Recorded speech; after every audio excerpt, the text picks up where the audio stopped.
Assalamu alaikum wa rahmatullahi wa barakatuh. I hope you can see the stream very clearly on YouTube. If not, please do leave me some feedback in the chat and I will try to monitor the chat and adjust the sound quality if need be. This topic, it's very interesting and is very close to my heart because I am interested in Islamic finance, and I'll be reacting to a video by brother Almir Colan. I believe he's in Australia, and he's going to be talking about the troubles with riba, troubles with interest. So you're earning interest, or you're borrowing money, or you're writing a contract, and so on. So what is the problem with interest, and why is interest forbidden in Islam? So we need to understand this topic very clearly because a lot of people are confused. Some people have this misconception that it is permissible, especially in Middle Eastern countries, Turkey and all countries around the world, in generally everywhere.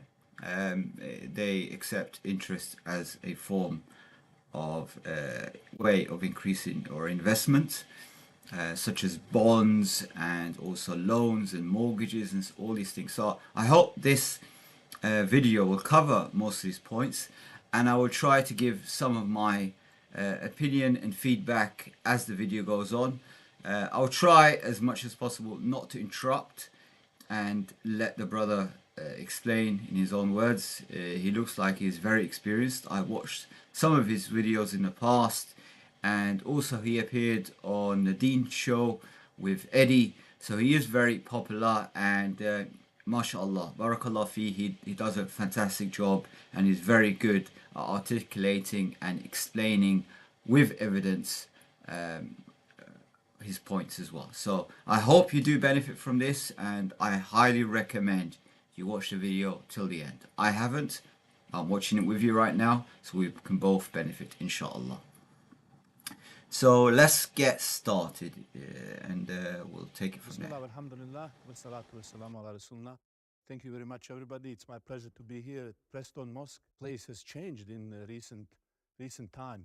Beautiful, beautiful. Obviously, management is working very hard. These facilities look amazing. So it's my pleasure to be tonight with you, sharing some thoughts, and maybe we can have some discussion about this very fascinating topic that I have spent many years trying to understand the wisdom, to learn and uncover new things. Tonight it will be a quick overview of some of the key points that I think person should know. This topic could go very deep.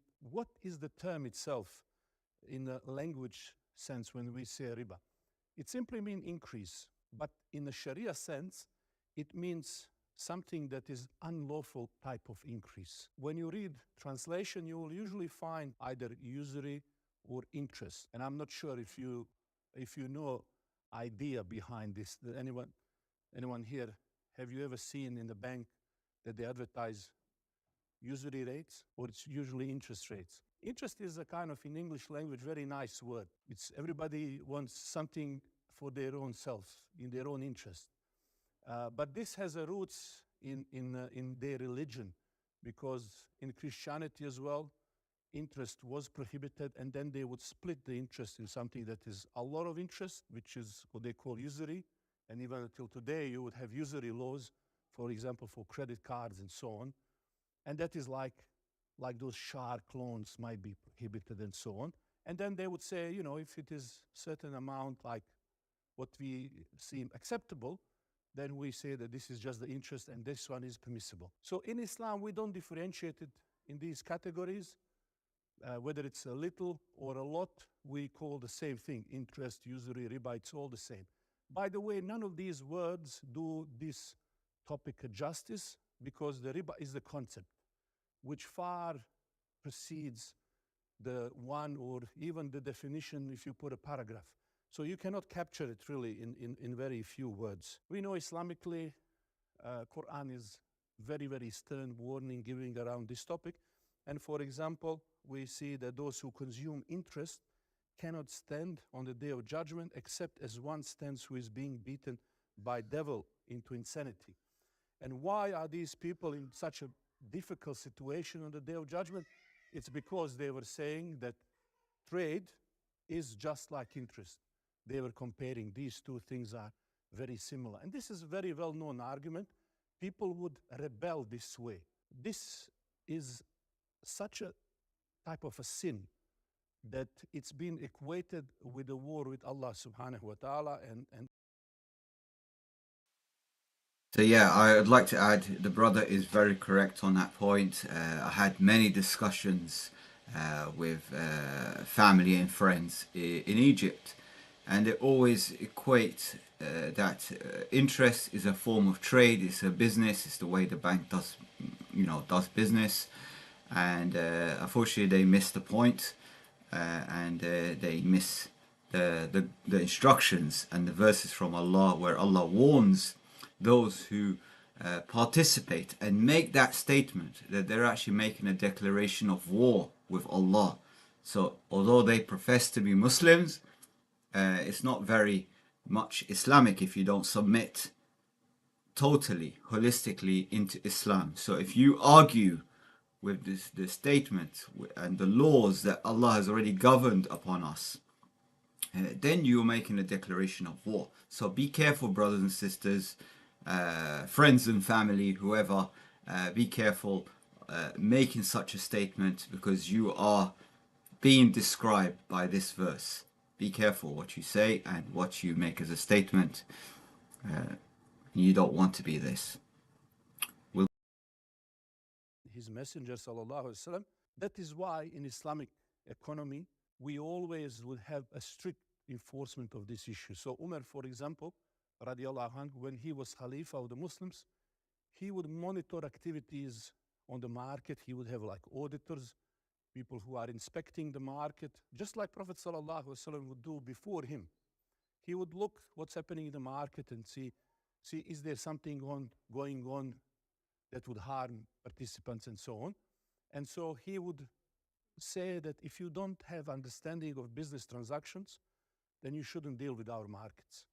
So it's like if I today say you need certificate to do X job. And so similar way, we as a Muslim should think ourselves, would we be allowed to trade in the market of Medina? Are we familiar with those transactions and how this sort of thing works? What is the basic idea of a Ribawi transaction? How does that in the most simple way works? A riba is actually a result of some transactions. And these transactions lead to a gain or some kind of a benefit or increase where we don't want to see that increase. From this, you should understand when you think about Islamic economic system, the way it's designed is to say, this is a border and you don't want to go on the other side of this transaction. So we say you can make transactions and you can make business here, focus on the things that are beneficial, for example, for society, but don't make money from the things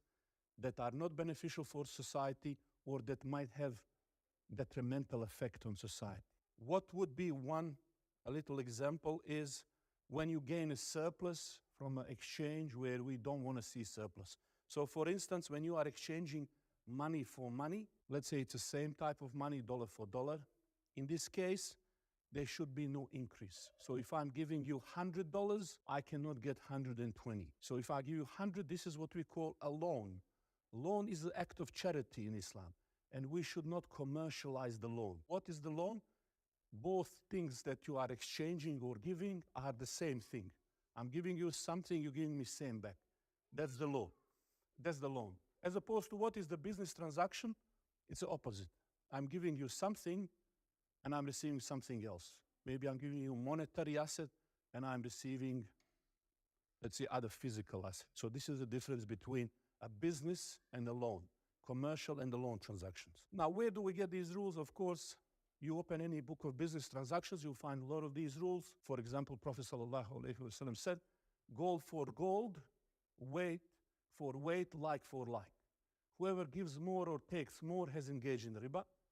Or do not sell gold for gold, except like for like. Don't increase something of it upon something. Or bartering gold for gold is riba, except when it is hand to hand and equal in terms of the amount. So it's a very simple idea, but from this you can extract a lot of rules. But for tonight, just as the idea, we are just focusing on this where you are exchanging money for money in equivalent or same to same way, which is what I call one-to-one. So when you're giving something, you're receiving back a same thing. So that's one-to-one rule. Now, So yeah, the point to add here, where in this hadith it talks about gold for gold, dates for dates, and barley for barley, and so on. It's because all these commodities were used as a medium of exchange, as money, and money in Islam has to have intrinsic value.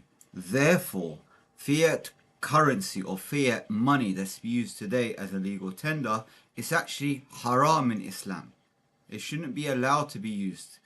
But unfortunately, because a lot of the Islamic countries were under colonization, under invasion, under occupation by the British and other foreign entities, they imposed on these countries to change that medium of exchange into a fiat currency and adopt the fiat or peg against another fiat currency. So for example, the Egyptian pound was equivalent or pegged on 7.4 grams of gold, and that's what gave the Egyptian pound value. Therefore, there was no such thing as inflation, or the inflation in the economy was so negligible that you could say it was zero. There was no inflation, and the economy was strong, although there was a lot of corruption, there was a lot of stealing from the citizens and stealing from the country.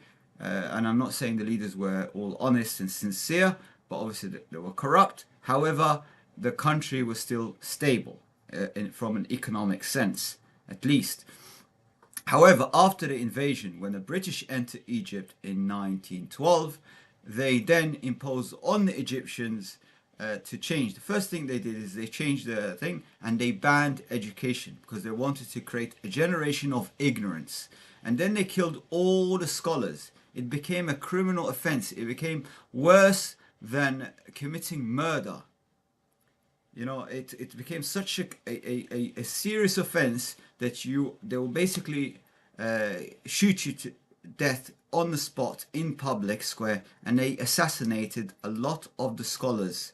In fact, the British forcibly enslaved over 500,000 Egyptians and forced them into wars were nothing to do with Egypt at all, and 500,000 Egyptians died in a war because of the British. They were used as human shields to fight against their enemies abroad, and they were killed, and Egypt did not get any compensation. And then they forced the women into brothels as well, and they completely indoctrinated generations to come into materialism. So they completely corrupted a whole country before leaving the country in dismay. And you can see this same pattern across every single country that they've entered after that. It's not just the British, also the British are Americans, the Americans are the French, are exactly the same. They came in to cause corruption and they claim to be the peacemakers. However, they cause corruption. Now I'm saying this, and I am part British, I am part Scottish, I am part Egyptian, I'm part European, and I'm telling you exactly the reality. And I've spoken to officers about this that were in the past part of attacking Egypt, or the British army that attacked Egypt under the pretense that they were Israeli soldiers and dressed in Israeli uniform and attacked Egypt on that. So I know exactly the involvements and the blood in the hands of the British and what corruption they did in the countries, in every single country they've entered. So this is the reality of it. Unfortunately, I'm not saying that this is everyone that does this, and it's the British people, because I'll be even talking about my own family, which were law-abiding and ethical and decent human beings from Scotland, and they were definitely not like that. My grandmother was Scottish, and she definitely wasn't like that. She was all for peace. I'm not talking about the citizens. I'm talking about the governments, the corrupt governments that are trying to create division between the people and spread corruption and force the citizens into wars which they don't have any benefit or any concern with or anything like that, to expand an empire of destruction basically, and war and so on. So I don't want to go too much into depth, but the point here, okay, is that in Islam money has to have intrinsic value. We are being forced all over the world to adopt a fiat currency, okay, which is all controlled by a family, a private organization. It's not even controlled by a government. And the same family, the same entity, that is also controlling the world and forcing all these countries into wars and for applying their agenda. And that's why some of the things don't even make sense. If you see what's going on in the world right now, the education system, the medical system, and everything that's happening around the world, it will not make sense, because there is an agenda that's being imposed and is being enforced by the governments. So this is the state that we're in today. But Muslims need to understand what's going on. They need to understand that their medium of exchange, what they call as money today, is not real money. It's fake money. It's called fiat currency because it has no backing. It has no intrinsic value. The control, the monetary control and the monetary creation, everything is actually controlled by a private organization. It's not controlled by any government. The governments are indebted to the same private organization, the same corrupt private organization that's pushing them into spread corruption and facade and implement the agenda of Satan, which ultimately would appear in the form of the Dajjal later on, in an entity who claims then he's Jesus, the return of Jesus, that which Muslims believe in, and he will then he would be the imposter that will claim that he is Jesus, and eventually he would claim that he's divine, and so on. And unfortunately a lot of people will follow him, even from the Arabs and Christians, Jews and so on. They will think that he is the real Jesus, peace and blessings be upon him, and they will follow him because they're ignorant. A lot of people are ignorant. A lot of people don't care. They see someone making some magic, someone has control, and they follow everyone. They follow idols, icons and so on. And if the icons are doing, or the celebrities doing something harmful or bad, if they see the celebrities taking drugs, they seem to try to mimic or clone their things. So this is just individuals, other human beings. Imagine now someone that's claiming to be divine and claims to be God, and then he has control of the world's resources, and he's now saying to you, I've got control of life and death, I can bring back your family that are dead, and so on. He has this fake superpower or supernatural power, and he kind of scams the people. Unfortunately, a lot of people will fall in a trap because they're uneducated, they're unaware of exactly what's going to be happening in the world, and they'll fall for it. Just exactly the same way why people today are saying that interest is halal in Egyptian banks and in other Middle Eastern countries, Turkey and all over the world. They are making mortgages permissible. They're making loans from banks permissible. They say, oh, riba is different than interest. Interest is benefit, because it has the word benefit. Interest, it means you're benefiting from something. It's your interest. So unfortunately, people take the linguistic meaning of the word and assume that it's actually good. It's actually halal. It's just like trade. They make the statement that's Allah mentioned in the Quran 1,400 years ago, and now they're making that statement today. In the past 100 years, they're making that statement, or over 100 years now. Now, these are the people that Allah's describing in the Quran, that Allah's declaring war with them because they're making that statement, and they're also participating in that industry. They're fueling that industry. They're fueling the facade. So yeah, this is an unfortunate case, and until today, very few scholars exist that understand this. MashaAllah, this brother understands. Imran Hussein understands this. A few brothers that know this knowledge, understand what's halal and haram, but the vast majority, unfortunately, are still not aware. Even in Azhar in Egypt, a lot of the imams, a lot of sheikhs, because they don't teach them economics, they don't teach them Islamic economics, they don't teach them these specialized knowledge, and they just try to make them focus just on the spiritual aspect of Islam, like praying, how to do wudu, how to pray, memorizing the Quran, which is all good stuff. However, once again, I'm telling you, it's only 3% of Islam. So the best of the best of the best are 3% Muslims. Why can't we be 90% Muslims? Why can't we be 100% Muslims? Why can't we adopt Islam holistically? Like it says in the Quran, ادخلوا في السلم كافة ولا تتبعوا خطوات الشيطان. Enter into Islam completely, holistically, and do not follow the footsteps of shaitan. So this is the point that we need to make here.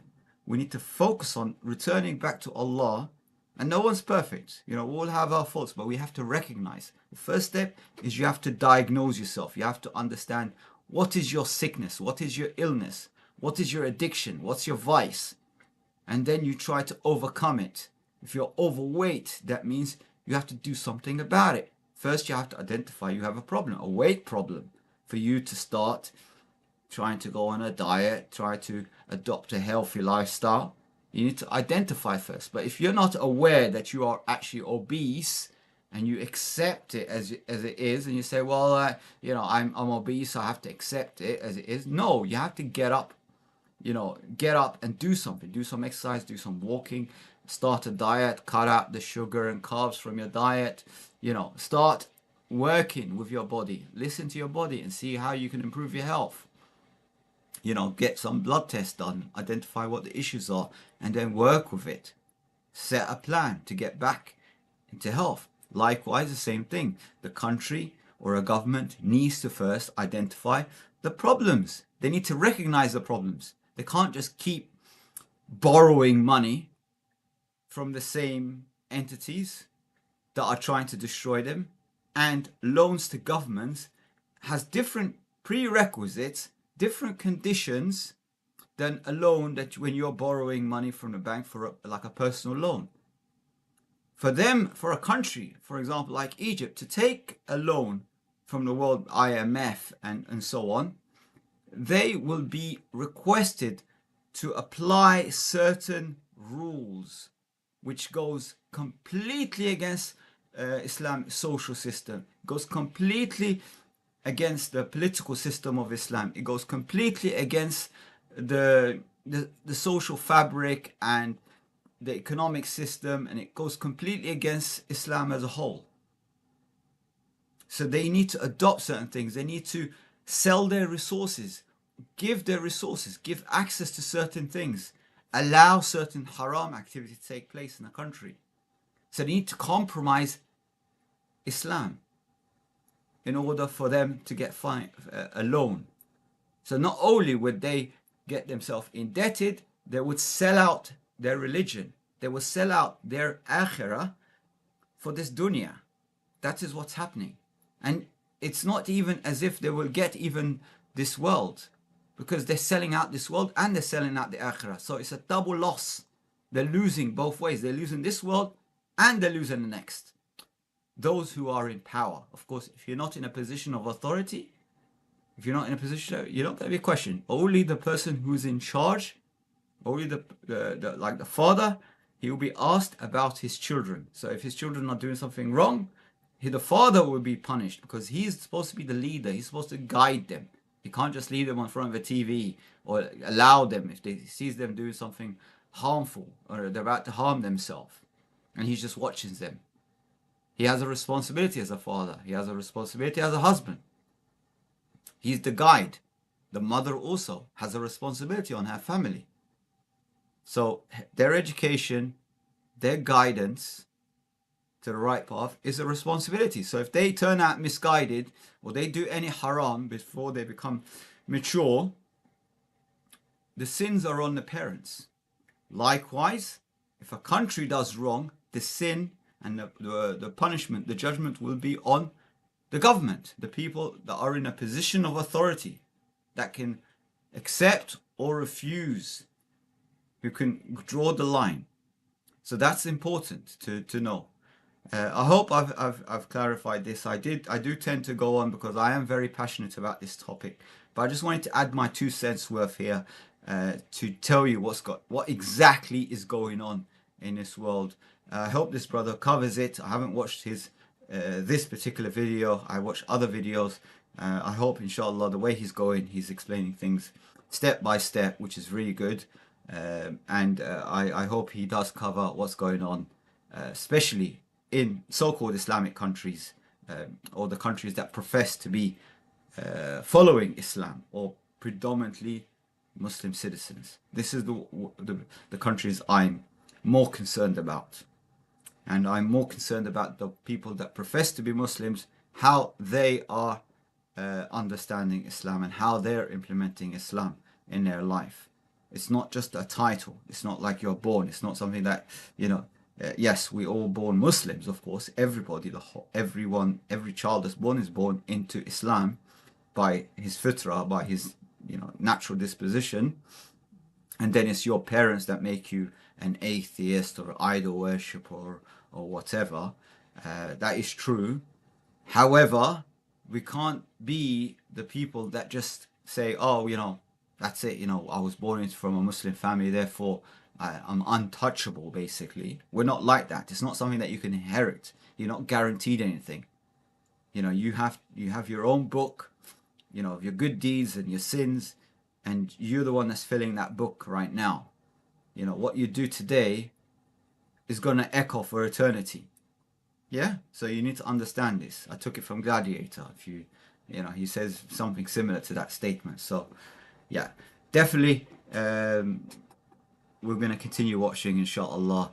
I hope you enjoy, and I'll carry on. Think about just banks are guilty of engaging in these transactions. They are the one who are giving interest. However, the Prophet ﷺ tells us the one who accepts riba, the ones who gives it, the one who records it, and the witnesses to it.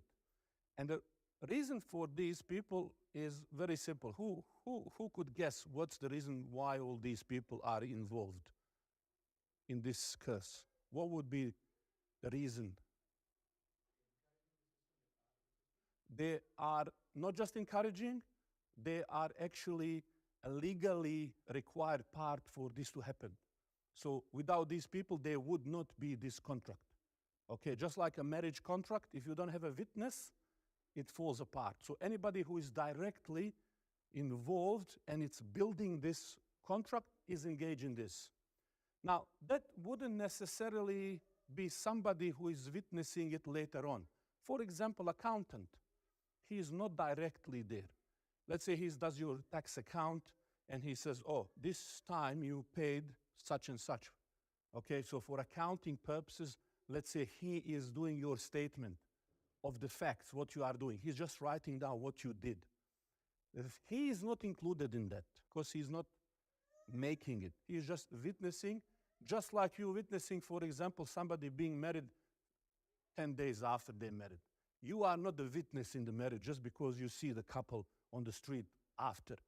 The witness is somebody who is legally required for this contract to take place. And this is interpretation of Mufti Taqi Usmani anyway, that these differentiation of a different roles and so on. What's very point here I just want to make quickly, because I've been working in banks for about a decade, and I get approached all the time, is it halal or haram to work for a bank, and is your job haram, and so on. And now I work as a software engineer. I work with other industries. I worked in the oil and gas industry. I've done web development. I've done different things. And the kind of roles that I did in banks involved creating reporting systems. So it's very similar to an accounting system. So you can see your position, your risk portfolio, that kind of stuff, a trading platform, all these things. I didn't participate in creating a contract, for example, for a loan agreement or anything like that, or an application to apply for a loan and the approval process or anything like that. So my roles are pretty much very similar to what an accountant does, where he records transactions. And I did that intentionally when I worked in banks because I really wanted to understand exactly how the financial system works. I didn't want to just see the theoretical, the difference between conventional economics and Islamic economics. I didn't want to just read it from a textbook. I wanted to actually go into the industry, really understand how far the corruption goes. I wanted to understand exactly what's going on. And I also wanted to understand the whole mechanics and all the infrastructure from the technical point of view, because that was something that I am very passionate about. Like I said, financial systems and so on. I think I should just increase the size, and then during when I'm not talking, I can reduce the size so it's much easier. You can see me. So yeah, there's something that this brother answers it very well, where he talks about the accountant and the people that are really cursed by Allah. I'm not saying that it's permissible for you to be one of those that the brother mentions there. This is completely very clear that it's unacceptable to pay or to participate in a loan agreement, borrowing or lending or writing a contract and so on, like he mentioned in that hadith. However, it's completely acceptable to work as an accountant. It's completely acceptable, in my opinion, to work as a software engineer, building a website, a presentation of any company, whether it's a financial institution or a exploration company or a shopping cart company, like a e-commerce site and that kind of stuff. That to me is completely acceptable. However, some people that they want to justify what they're doing is haram, so they say, well, you're also doing something haram as well. We borrow money from a bank, we get involved in this, but you write the software. It's not the case. It's completely different. When I create a reporting system or an accounting system, that accounting system can be used for any sector. It can it can report all the transactions that you do. So it can be any sector that can make use of this technology. When I look at the hardware side, for example, microprocessors, where I'm researching RISC-V, open standard architecture and that kind of stuff, and cybersecurity, the knowledge and the research can be applied to any sector for any application, not necessarily for that. So you might be working on something which could benefit society, and then someone out there can say, oh, wait a minute, we can use this to harm others. Now, do you get blamed for it? Or did you create the weapon? No, you didn't. Someone else turned your knowledge and your creation and your inventions and weaponized it in some way. You're completely innocent from it. And Allah's aware of your intention as well. So that's very important. And you can't use that by putting your money in a bank, earning interest, which obviously some Islamic charities, which I mentioned before, do that. They take zakat and sadaqah and put it into a saving account and earn interest. This is haram, according to this hadith as well. So be careful, brothers and sisters. So it's not just an individual basis. Companies, Muslim-owned companies do it. Charities do it with your money, your donations. They put it into saving accounts, earn interest from it, and pay themselves a salary and finance their lifestyle, use it as a source of income. So unfortunately, a lot of fasad, a lot of corruption is going on in our community, and that needs to change. And we can only change one by one. So first, you need to get educated. You need to do your own research, check accounts of charities. By law, they publish. Each charity publishes accounts. Go through the accounts, find out how much the trustees are earning, founders are earning, employees are earning, how much income tax they're paying, what they're financing. I was shocked today when I looked at one of the charities. Not only did they have or accumulate 1 point something million from people's zakat on their balance sheet in a saving account earning interest, they put it under investment income. And on top of that, they borrowed from the bank. They took out a bank loan and they're paying interest to the bank So they borrow from the bank about £200,000 and they're earning interest. So, it's not only they're just borrowing money, and they're paying the bank interest. Also, they have another bank, all the donations under zakat, which is supposed to be paid straight away, and they put it into the bank account and earning interest on it. And it's a very popular UK charity as well doing that. So unfortunately, a lot of corruption in the community here, and this gives Islam a bad name. This is why the Muslims are given a bad name. It's because of those characters. And I'm not even talking about the people that are causing harm to other human beings. I'm not even touching on that point. I'm just saying their implementation in business, how they do business, how they perform their charity. What do you think the non-Muslims say when they see this? How corrupt we are. What opinion, what image do they draw in their mind when they see this happening by our people? People that say Islamic banking, Islamic charity. What do you think? Of course, they will get a bad impression about us. It will put them off reading the Quran and finding out the facts. It takes a special person to really push through that and not judge Islam based on the followers and look into the Quran. And of course, if they look, they'll be Muslims. But unfortunately, the majority of the populace, they judge a way of life based on the followers of that way of life. And we're given a bad example. So we need to rectify ourselves first, one by one, starting with ourselves, then our family, then our community, local community, and then expand outwards. And if we do that, then if we can change, everybody can change. We can empower others. We can inspire others to also make a change. So this is what I want to say. I don't want to go on too long because I want this brother to finish his talk.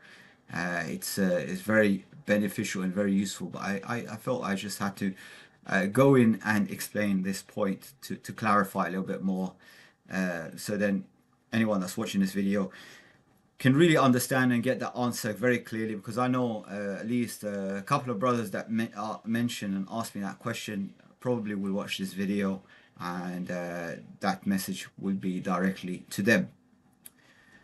Okay, Jazakallah, and we'll continue. Interesting, and this always boggled my mind. How is something that on the first look is seemingly such a little mismanagement of money could be such a severe sin that it is called one of the 7 destroying sin? That's for me was always very interesting. And I always thought our lack of imagination is the reason why we can't see the consequences of this sort of transactions. Now, it's not only Muslims, by the way, who were prohibited from these kinds of transactions. In fact, if you follow from the beginning of the mankind, you will find philosophers, they would argue in Greece about interest. Let's see if the video seems to have paused a little bit. Let's see if we can fix that. I hope that works shortly. See if this goes back a little bit. Go back.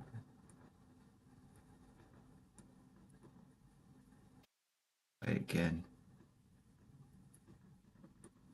Yeah, for some reason it keeps hanging like this. So if you bear with me just a minute or so, I'm gonna try a different player and see if I can get this to work better, inshallah. Just give me a second.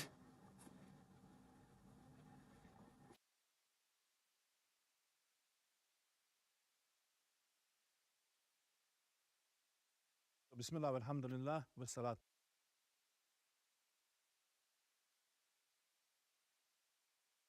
To make sure that money,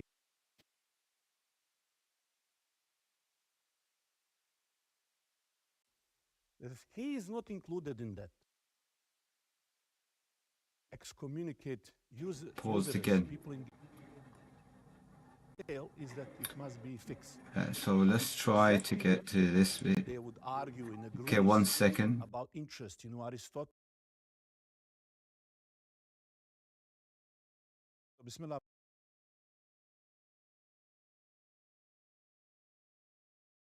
Was posed here, shall he then live? And the answer, he shall not live. And I actually went to see interpretation in their scripture, like they. I think he's just a couple of minutes ahead, but yeah, he's talking now about the Bible and what the prohibition. I can't even say the word. I can't. I'm confused. I can't even say the word. You know, the banning or of interest according to the Bible here. So he's trying to come up with the that it's also forbidden according to the Gospels and the current Bible that exists today, and the Torah and the oral tradition, the Talmud and so on. So I think he will go into that. For example, have Talmud, for example, which is like Ibn Kathir, sort of a tafsir, you know, where the rabbis talk about these things. Exactly the verses I just quoted and the principles and who is involved, the guarantor, the witness, everything exactly is the same. I was always amazed that in their own books, it says don't do it, yet you will see they all engage in these things. I started listening some of their priests and rabbis when they give interpretation, and they use the word ribit when they talk about riba. Rabbis, the way they say it's ribit. So even the word is the same type of a word. What is interesting is that in Europe, in 12th century, Pope Alexander would excommunicate usurers. And today I was reading Harvard University PhD somebody did about medieval, they call it, practices and so on. And the person is referencing 14th century Council of Vienna that would excommunicate usurers, people engaged in riba. And the reason was that they were implying that this was not a core tenet of their faith. Even in the Bible, when it comes to the Jesus, peace be upon him, when they talk about him, you know, being very merciful, nice, the only time he's maybe different than people imagine him is when he is dealing with these bankers and money changers. And he comes to the temple and he threw the table on these people who were engaged in Ribawi transactions. And why was that? At that time, people were coming, they were doing like a pilgrimage from Europe, and with them they would have these silver shekel coins, which would have stamps like pagan symbols on them. Because they didn't want to pay temple tax in this pagan money, what they would need to do, they would change that money for clean money, halal money. This reminds me actually in Bosnia, you know, when people would go for Hajj to make sure the money is halal, you know, they would take all of their money to the barber. And then they say, can I give you my money and you give me your money? They would consider that the most halal profession. And by the way, barber in those days, they would be your dentist. They would pull your teeth. They would put leeches to, you know, do the cupping. They would be like a healthcare professional. So people would look at them as somebody who, even if there was some problem in my money, you know, if I exchange it like this, of course, that's not exactly how it works, right?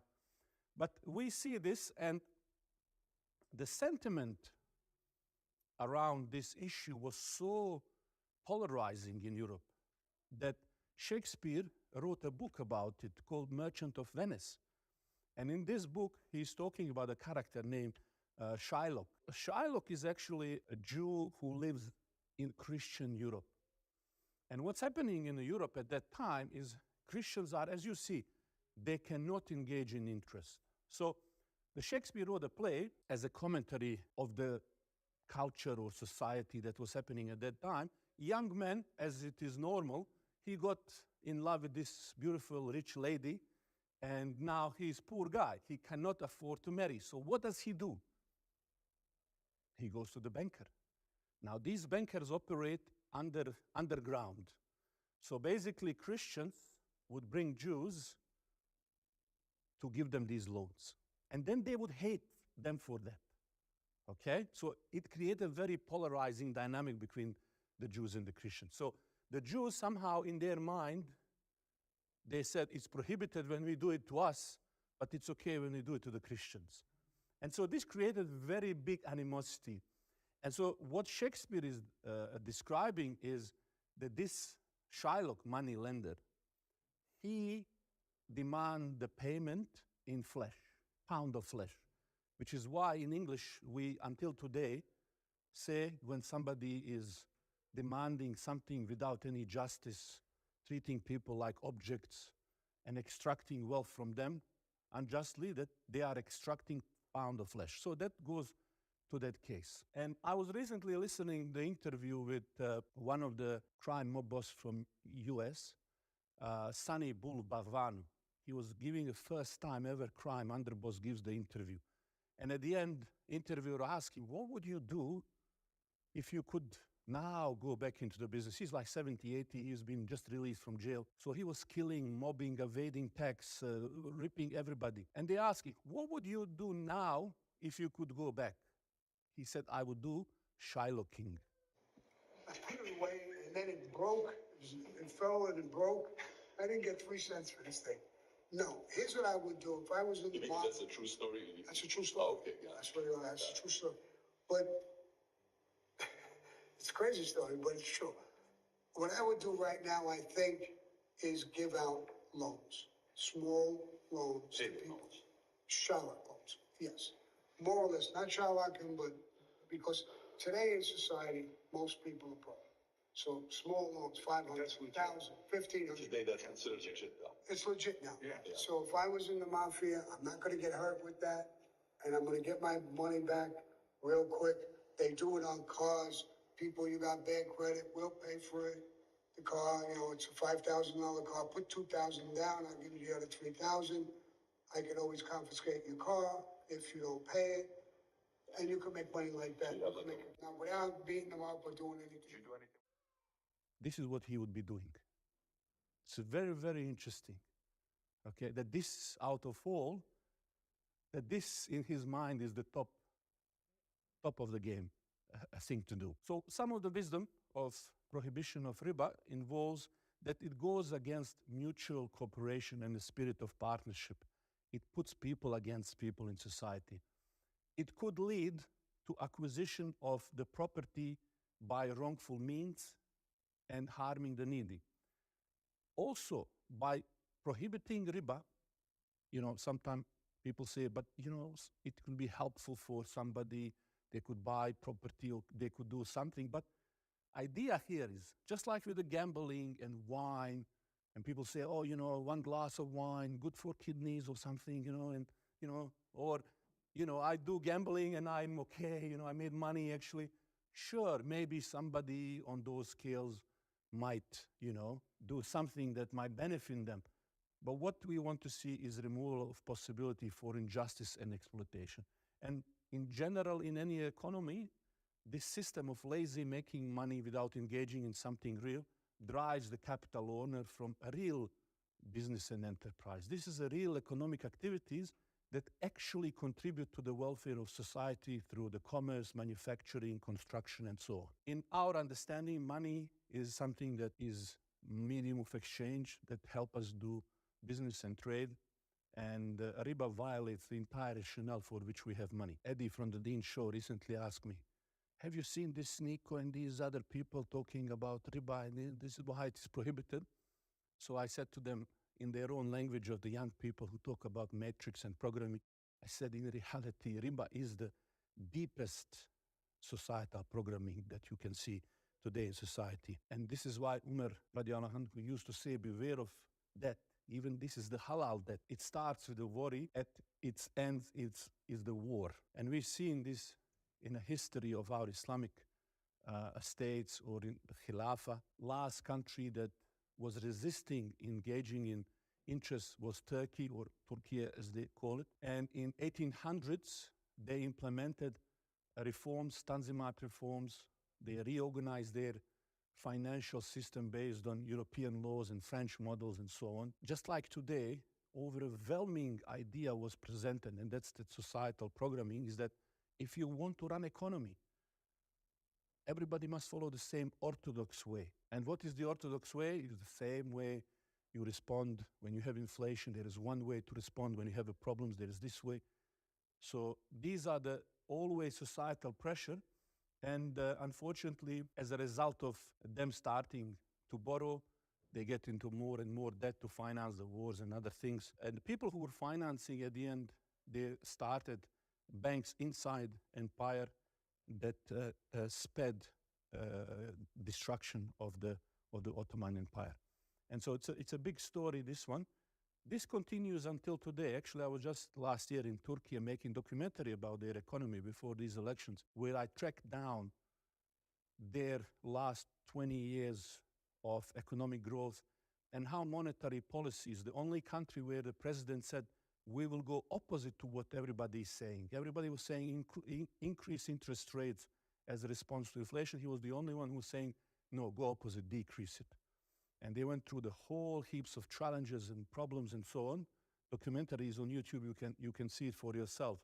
But this piece, monetary policies that they designed, were there to protect their economy from financial shocks, to stop dollarization that was happening, and actually support their infrastructure and building industrial base. So it was a phenomenal story.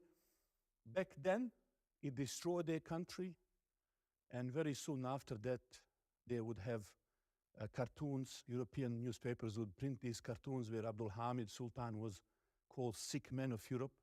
Of course, there was industrial revolution that they were feeding from our resources and so on in Europe. And many Muslim countries were collapsing. Here you see Abdul Hamid reading a poster which basically says, Turkey for sale. Who will give us a couple of $1 million? You can have a country. And you can see him here again in, no surprise, a French magazine.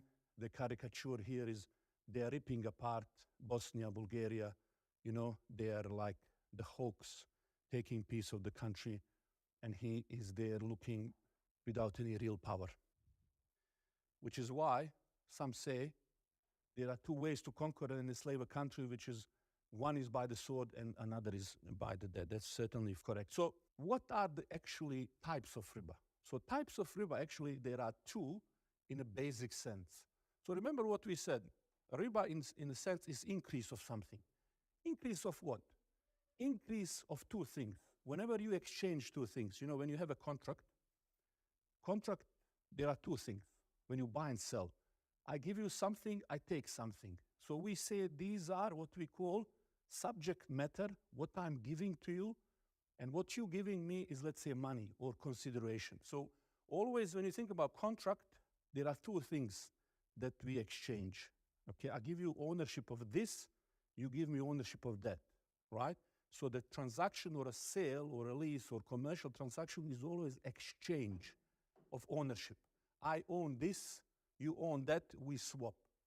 Okay, so the market is a place where ownership is exchanged. Now, when you think about what can affect the transactions, there are two things. How much we give, when we give. I want to sell you these glasses for $100 or $200 or $300. That's how much I increase the surplus. Or I give you these glasses, you give me 100 tomorrow, in 3 days, in 7 days. That's an increasing the time or delay of one. So based on these two aspects, we have two types of riba. One that is increasing delay when you cannot have delay. Another one is increasing a profit or return or surplus when you cannot have that. So we call one riba al-nasiya and riba al-fadl. So one is the time, one is the surplus. So how does that work in general? So one of the critical hadith in this that summarize a lot of it is this particular one, where the Prophet ﷺ said, do not sell gold for gold, silver with silver, wheat with wheat, barley with barley, dates with dates, and salt with salt, except same quantity for same quantity, hand to hand. Okay? So what do you notice in these categories? Yep. So gold and silver is like money. Yep. What's the other? Yeah, that's basically the idea. Different schools of thought might have a little bit different interpretations Is it staple commodities that are sold in a similar way or stocked in a similar way? So there is a difference in terms of analogy, because would the rice be included, for example, soybean, corn? For me personally, I like the way that it's defined with Hanafi school of thought, which is that what is similar to these things is staple goods that are bought on volume or a weight. Corn, rice would be here. How does that work? So notice two things here. We are saying equal for equal or quantity for quantity. That's that one-to-one. And hand-to-hand, that's what we call spot transaction. Spot transaction is when you give something to someone and they give you immediately back. That's a spot.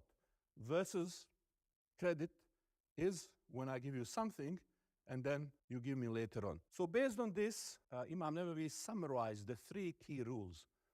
So it's a lot of text here, so I put it into the, like a chart. Yeah, so I'd like to add a few bit of information here. So in Islam, I can't agree to buy, say, a certain quantity of rice or any commodity that is not currently present in the future for a future date. So the future contract or anything like that, or an option contract, is actually forbidden in Islam. It's haram in Islam to enter into any form of future trading. So I can't agree with a rice miller. I'm going to agree with you a price of rice today, let's say £1 a kilo, and you will deliver it after 5 years. So I can't do that. But what I can do is agree a spot price. He's got 100 tons. I agree to buy from him 50 tons, and I say to him, for every ton, I'm going to pay you $1,000 or 1,000 of whatever currency. And he agrees, and we do hand-to-hand spot trade. So that's permissible in Islam. What isn't permissible is an agreement for a future date.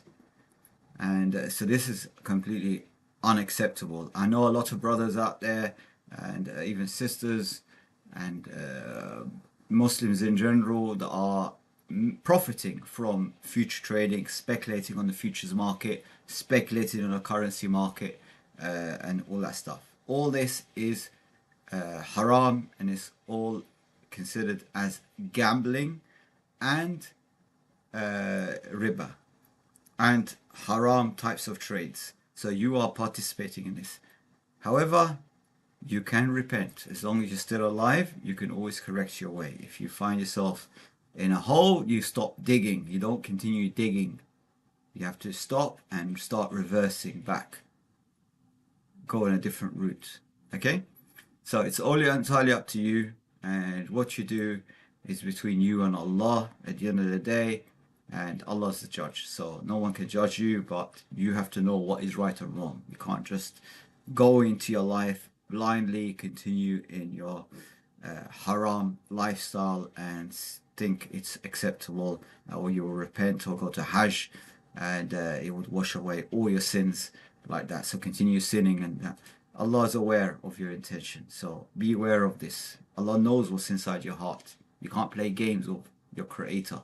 He knows what's in your mind, and if you're trying to deceive, so you can't play games.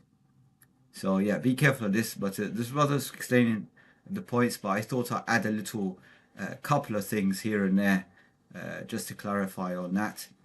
And one of the common things between all this stuff, where he says 1-to-1, so you can't exchange like gold for gold, same amount, rice for rice. However, what you can do is I can agree to sell a certain quantity of rice for a certain quantity of gold, and of course the price can change based on supply and demand.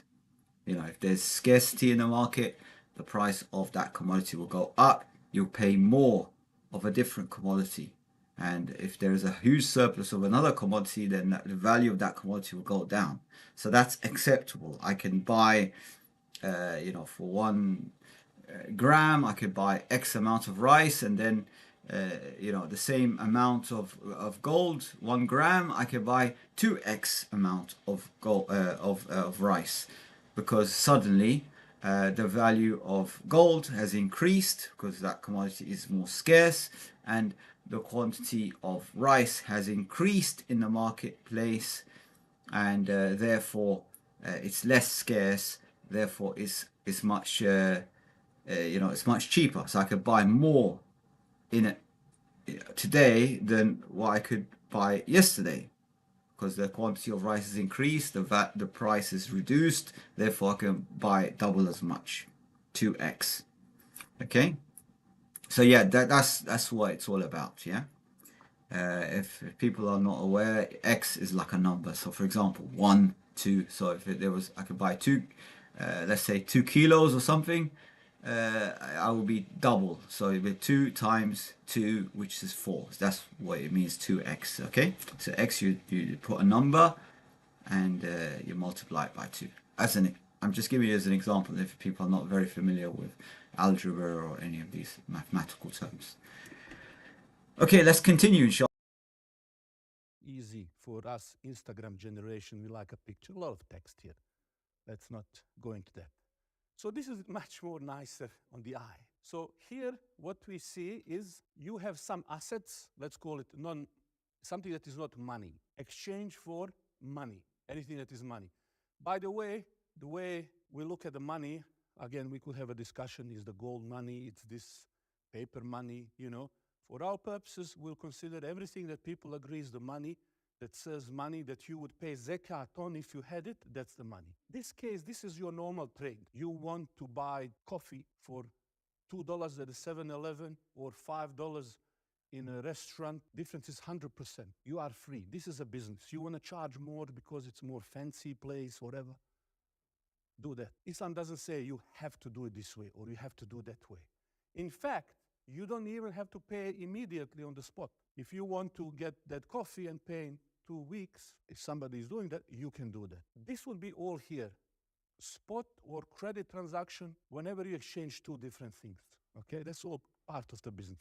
Where this trouble starts, whenever you are exchanging something similar or the same for the same. So remember how we said there are money items there in hadith, and there are some commodities, which we call Ribawi commodities. So how this work?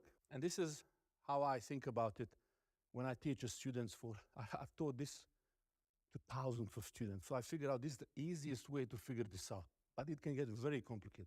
So the way I think about it, these are two families.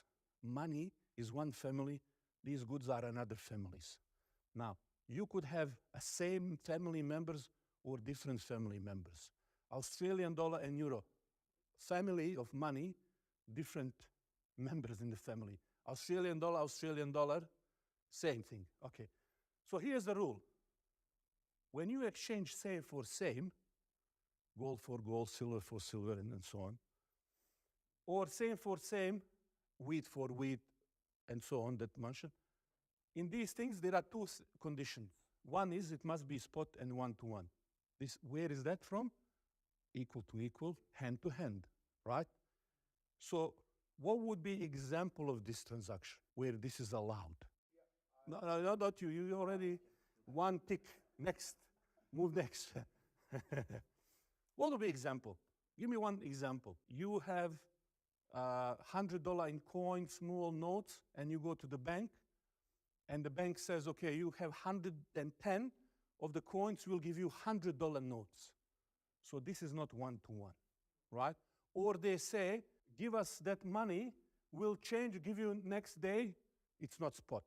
You see how that violates that rule. Now, when it comes to the same family but the different members, then the rule is it doesn't have to be one-to-one, but it must be spot. So, for example, Australian dollar, 40, Japanese currency. It doesn't have to be 100 for 100. It would not make any sense, right? So here, you can do it for whatever you agree, but what's the condition? Must be on the spot, hand to hand. So if I said to you, okay, I'll give you 100 Australian and whatever in 3 days Japanese yen, is that okay? It's not, because delay. You must be on the spot because this could work out to be interest rates inside it. Let me give you an example. I was at a fundraiser in the mosque, and this lady said, here's some gold, auction it and sell it to raise money. So the brother took the thing. First, don't want to enter whether you can sell and buy in the mosque. That's a different story. But let's concentrate on the transaction. He said, here is the gold. Who wants to buy? Little bit of auction. They settle on $1,000. The brother goes like this, literally.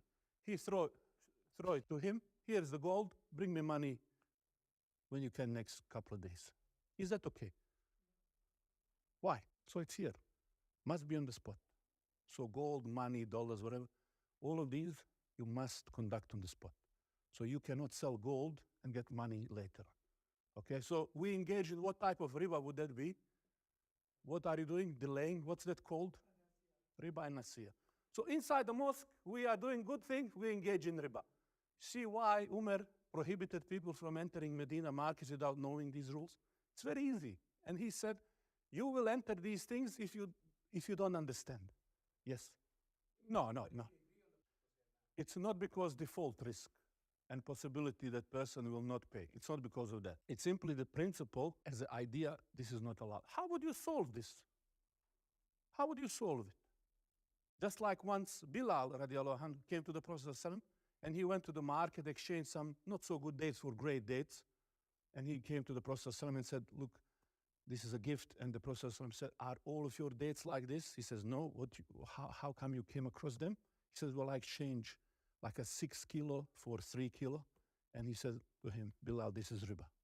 And he said, what you should have done is sell those dates for money, which would be here, okay? And then use that money to buy the dates you wanted, rather than do this in unequal amounts, right? So what would be the way to do it? Let's say he is the manager of the mosque that is collecting this. Now, he already is having cash, people donating. He could give a loan to that brother. Here's $1,000 loan. You give me a loan when you can. Now he could take that money and pay for the gold. Okay? So that's one way to do it.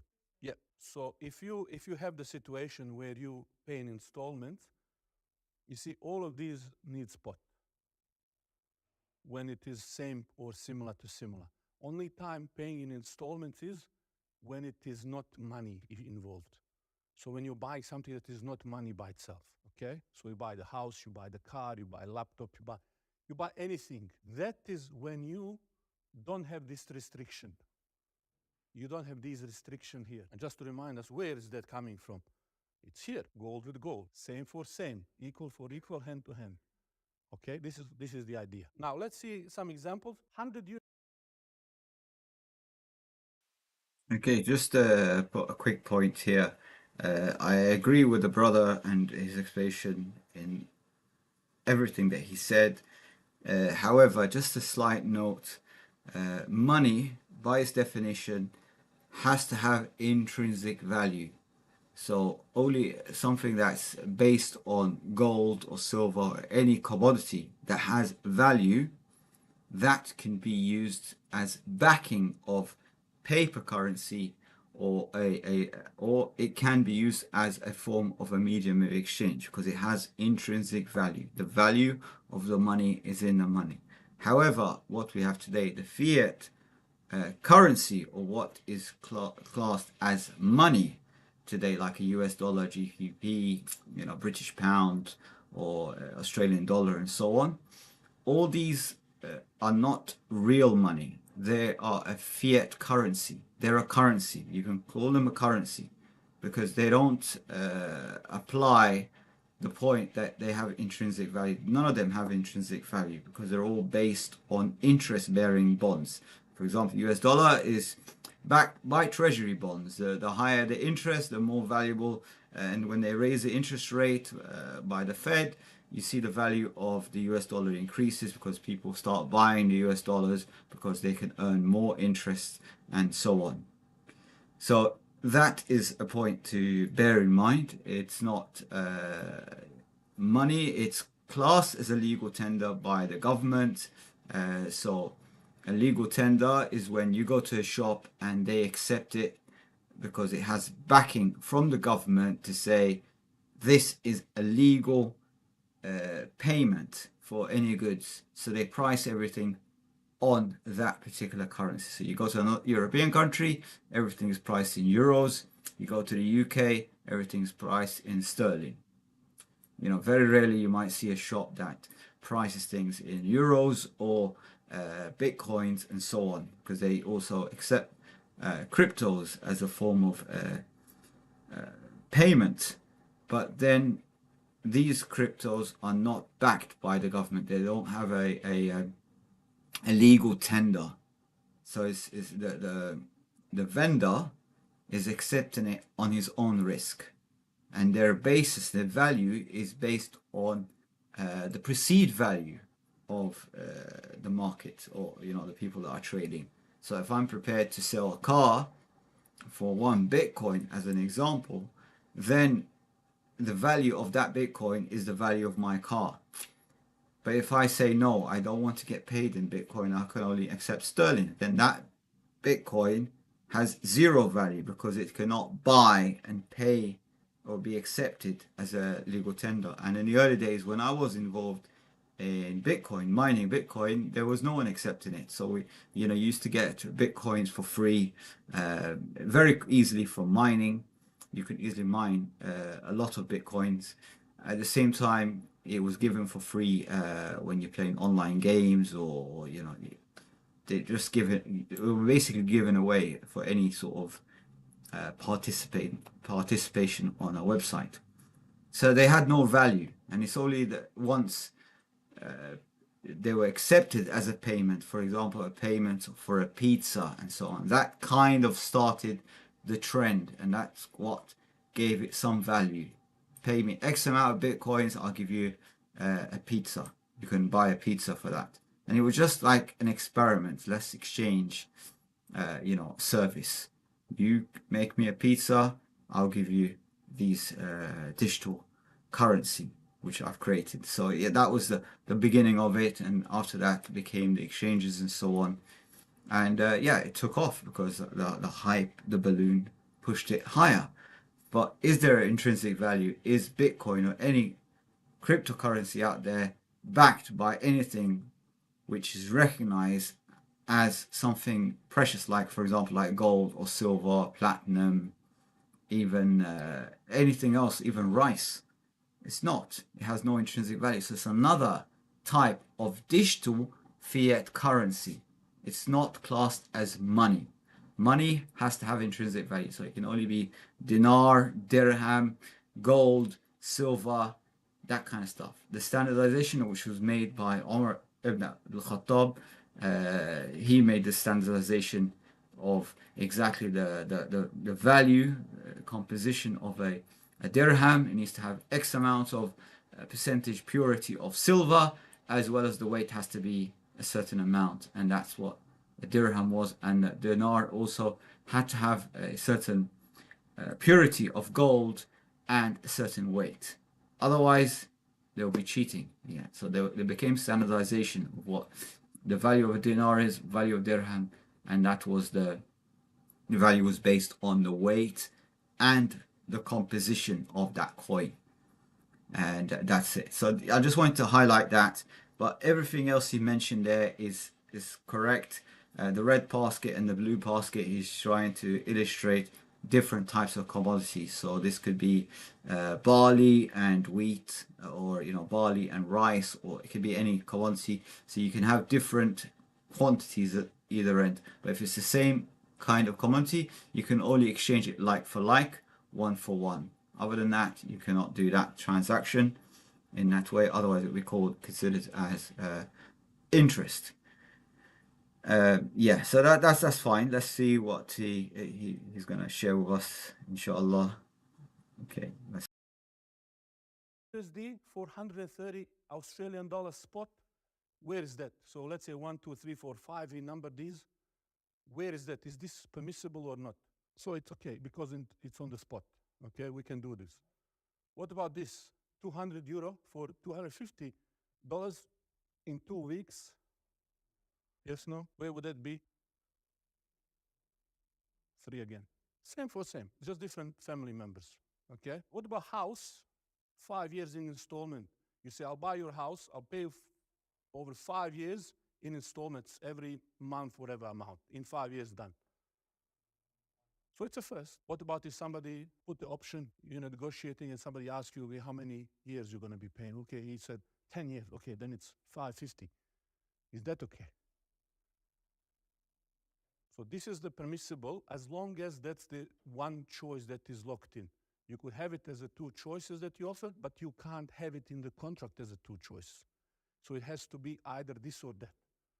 Because the rule of a sale is that it must be fixed amount when you're selling something. Because what is the sale? It's you getting the asset ownership immediately. And I get what? When I sell you that on installment, I'm now the owner of a debt. Okay, so you have to fix it for one. Yes. Yeah, and I understand what you're saying. Are these different types of dates, like dollar Australian versus... No, they would be the same. So these kind of commodities, they are the same. So all of the rice are all of the same. All of the days, they are all of the same. They are different dates. One were high quality dates that you exchange, like 6 kilo for 3 kilo. So 6 kilo of low quality for 3 kilo of high quality. Yeah, they would be the same in our mind. Dates. Otherwise, everybody would then say, oh, my dates are different. And forget it. Sell it for the money, get the money. And what is the another thing is, this is not usual transaction. You don't know, did you get exactly right ratio? So the purpose of money in society, like scholars say, is to be a judge of other things. So you want money to perform a judgment. This is $5, this is 10. So now there is a transparency. What is what in society? Okay, so the money performs a great role. What about you get a car that you lease for $250 per week? What would that be? In a lease, what you are giving here is a right to use something. It could be a car, it could be a software that you are using. What about this? You have a gold ring or a necklace or something, and you give it for some other gold ring, necklace, whatever, whatever, something, and one is 10 gram, another one is 11 gram on the spot. Can you exchange these things? So again, that would be here. I know sometimes people do that. Oh, I have these 2 rings. Can I get a necklace? It's about weight of these things, so the grams. Doesn't matter artistically what it is. If you want to exchange it like that, no. What you can do, you can sell it for money and then buy what you want. What about if I was exchanging a land in Preston, which is 500 square meters, for 1,000 square meters in Roxburgh Park? What do you think? No? Why not? So you're thinking this, right? In reality, it is permissible. Why? Because the land is not part of those commodity 6, and it's not something that we buy on volume or weight. So anything that is outside of these things, for example, bread. Is the bread part of that is made from wheat? Would it be in this category? It wouldn't. We don't buy bread on weight or volume. We buy bread, 1 bread, 2 bread, 3 bread. You understand? So it's very specific on money and some of those other things. Now, it's interesting when you think about these other things, and it's something we don't have time now, but if you investigate, why is it for the food also riba? When you start manipulating the food, hoarding it and withdrawing it and allowing the credit transaction, you know what's happening? You start manipulating the prices of the goods. Now, the major impact of that is that a lot of people, not like us, if the price go a little bit on, increases, they might not be able to eat. You have 1 billion people living on rice, or 1 billion people living on some of these basic commodities. If you were a little bit to start manipulating the market and allowing it to be used as a currency, you would inflate these things. For us, maybe it doesn't matter because we go Safeway and we think, doesn't matter. How much is the rice? Anybody know? have no idea. $10, $5, $1, $1.50. You don't care about it. But a lot of people, billions of people, life would be destroyed if you allow for this. So a lot of wisdom in these things. It's not just about money, just so you know. That's why I said it's a concept. And a similar way, this is what I was talking. Where would this be? Rice for 2 kilos of dates in 1 week? Where is this? So again, surplus is not a problem. It's delay. It's the last one. Okay? It's delay that is the problem. And this is where normally the time and surplus work together, because normally why would you do that? Delay is often because you want to increase something. Now, the only time where we have exception is if I give you $100 and I get $100 from you in 1 week. Is that permissible? But isn't that here, that it is a spot? $100 now for $100 later, isn't that violating the spot? Right? So the point here is that when we are going to that hadith, it says, do not sell gold for gold. The charity, which is the loan, is a different thing.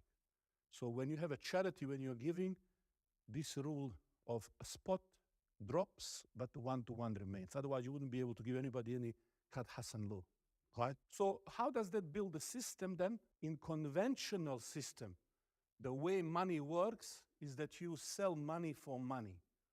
And you sell money for more money because you're giving it some time. So that's why they say time is money, right? This is what they mean. This is a principle of riba-based system. So in this exchange, money for money, this is all of the banking and finances is built on that. When you go to the conventional bank, what is it they're giving you? They're giving you the money to get money, all right? So where is that? Where is the money for money? It's here. Even if you go to buy the house is not a part of the transaction. They're not selling you the house. They're giving you money, loan, and they are getting back their money. So it's a money for money. Where does the house come in a conventional loan? It's a collateral, okay? It's there to secure transaction if you don't pay. When we have a system that is built on money for money that keeps growing and giving birth, we have a situation like this. This is, by the way, a few years old, but this shows entire planet Earth GDP. Everything we produced on planet Earth. When this was recorded, it was 60 trillion or so. Everything on planet Earth. This is what we call real economy. This is you buying and selling and producing and whatever else. What is all of this? It's what we call financial economy. 20 times size. Loans, derivatives, fictional things. Now think about it. Somebody is holding these financial assets. If they just return few percent, where do you get return from? Can you get a return from here, this planet Earth? You can't. I think now, how much is just the US debt now? 30 trillion or something? Just the US debt is now 30 trillion. Where is the profit going to come if you're holding this debt? So you need to create even more financial products to inflate this. Now, if you are here living on this planet and you have to make the same, you compete with this planet. That doesn't exist. Now, you're living here and you are the farmer, for example. You grow the food. How you compete with these guys to get the same return for your investors? Can you make a real food, do the honest work, sell it, feed people wholesome things, and get the same profit? We don't have enough earth for that. So what do you need to do? What system incentivize? Create fake stuff that looks real. Put some junk inside, shoot it with something. Chicken, just put some antibiotic, spray it with something to grow quickly in 2 weeks. Anything you can think of is synthetic. You can't be sure what you eat. Olive oil, everything is basically made to look real, but it's fake. Why? Because that's the only way we can now compete against this synthetic economy. So what is the way you do it? Basically, the idea is that before money can return profit, money must become something else. So money must be converted to something else before that something else gives you the profit. In a sense, you link money with the real economy. So for me to basically profit, I need to buy this. I need to buy this and then sell you that. This is where the Islamic idea is born, that money must be converted into something that is useful, and in turn, that is what generates the profit. And from this process, you organize productive activities in your society from which your real products and services are then made. And so if you look at Islamic finance and conventional, basically, it comes back to that first verse, which we said that Allah has permitted trade and forbid interest. But people were saying, but these are the similar things. So what was the confusing part for people? The confusing part here was that they all start with a 10, but one is buying asset with that and selling it for the profit, and one is taking the money and then just selling the money for the profit. This is what was confusing to the people, that you start with 10 and you end up with the same credit sort of sale of 11 at the end. Like, how is that not 10%, 10% of same thing, right? And so the difference here is what we said. The one is the type, just like Bilal. The Prophet ﷺ didn't say, oh, end result is the same. No, he said, we can't have this Bilal, but you could do that, right? You use money to buy this and then sell it for the money and so on. And so we see that in conventional banks, they sell money, and that's the subject matter of a contract. Islamic banks or institution would need to sell asset, and that is the subject matter of the contracts. Yes? So these things, this is just a basic building block of a transaction. Now, we could go in transactions in two ways. We could go, I sell you, let's say this. I say, I will sell you this for $100 and you will pay me $100 in 7 days. So we agree, this is now a sale. Me and him, on the other hand, could go into partnership where we put, let's say original this is $80. So we say, okay, well, you put 40, I'll put 40, and then we will sell to someone for 100. Now, these are two different things happening here. In the first case, when I'm selling you this, it's a not profit and loss sharing arrangement because it's defined how much you're going to pay. This is non-profit and loss sharing arrangement. When this becomes profit and loss sharing is when me and this brother engage in partnership. When we get it for different price, and then we sell it, and then there is a risk that might affect us. You understand?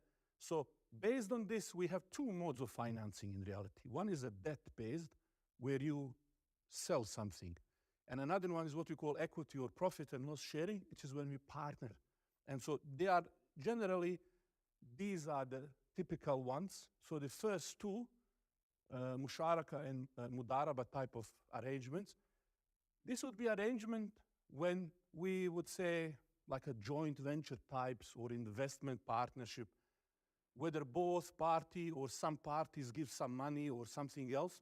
But let's say these two would be about pooling some money and resources to do something. And then this is where you enter into the equity arrangement, which could result in a profit and loss. This is what I think what you're referring to. And so this is, even today, by the way, most of economy growth is done by this equity-based financing. It's not through riba.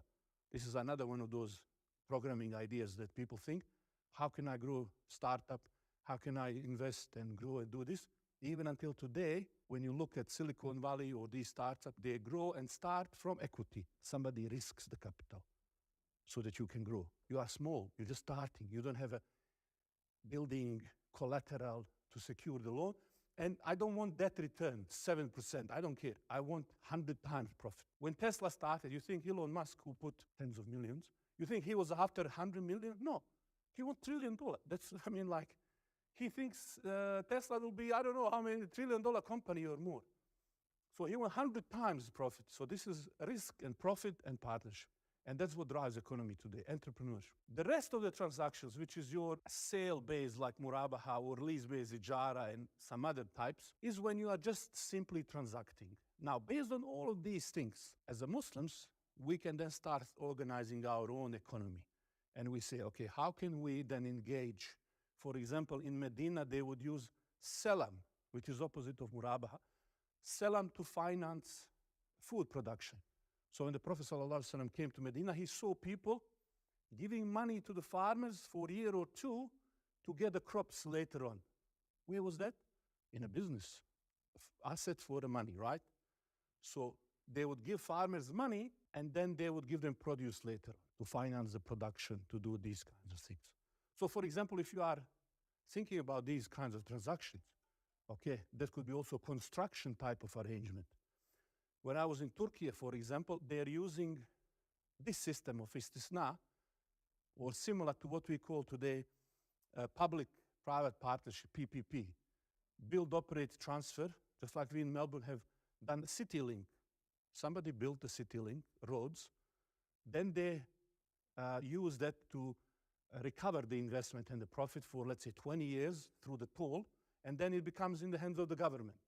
Okay, so that's a type of a construction that Turkey is using now, and they actually have one of the lowest debt to GDP from similar economies. Very, very smart way. So there are ways that you can run your economy, create the products and services, but idea in all of these things is that you are connecting this with the real economy. What Islamic finance in reality is trying to do is to be the engine of growth for economy, Islamic economy. So that's my presentation.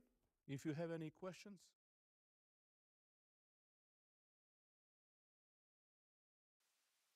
Okay, assalamu alaikum. I made just a couple of notes. I wanted to share a few points. So the brother mentioned loan, first of all. I want to clarify something. In Islam, a loan is a type of charity. You're trying to help someone out. It's called Qard Hasan.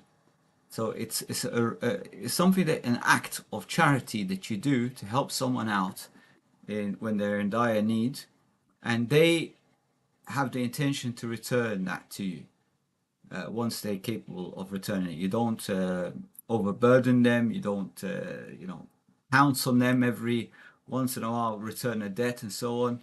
And you are prepared when you're giving that loan to forgive that individual that borrowed the money from you. So you all have that intention that if that person or the brother or sister that you're helping out is unable to repay the debt, you've already forgiven them for that debt. So it's a form of charity to help someone out on a short term, medium term, long term. Okay, so that's supposed to be it, because it cannot be used as a commercial thing, because it will not make any sense in this current economy, because currently the whole economy and the whole world economy is run on fiat currency. Like we mentioned, that the money supply that exists today has no intrinsic value, and therefore what happens every time they print more money through fractional reserve requirements, that means the bank can sort of loan money so that they hold a small percentage of capital in their bank, let's say 1%, they can loan out 100 times more based on that. So they create money out of thin air. And every time they create new money, it takes its value from the old money that existed and it devalues. For example, if you've owned shares before and the company that you own shares in, they decided to issue new shares. So let's just say, hypothetically, the company has 100 shares and each share is cost £1. You own 50 shares. That means you own 50% of the company. But if the CEO and the board of directors then decided, and through the resolution you accepted, and they decided we're going to double the quantity, or we're going to turn that 100 shares into 1,000 shares, we're going to create another 900 shares in the market. So automatically they've taken your percentage down to 5%, because what's happened, you own 50 shares of 100, now you own 50 shares of 1,000. 10% of 1,000 is 100, therefore you own only 5% of the company. Suddenly you have only voice control or a voting rights of 5% of the business. And your value, the company hasn't increased in value. It didn't create new trade. It didn't increase its profit in any way. All it did is diluted the shares. They increased the volume of shares. You still own 50 shares. They did not increase the number of shares. They did not issue, instead of 50 shares, you own now 500 shares. So you own the same percentage. No, they've diluted you.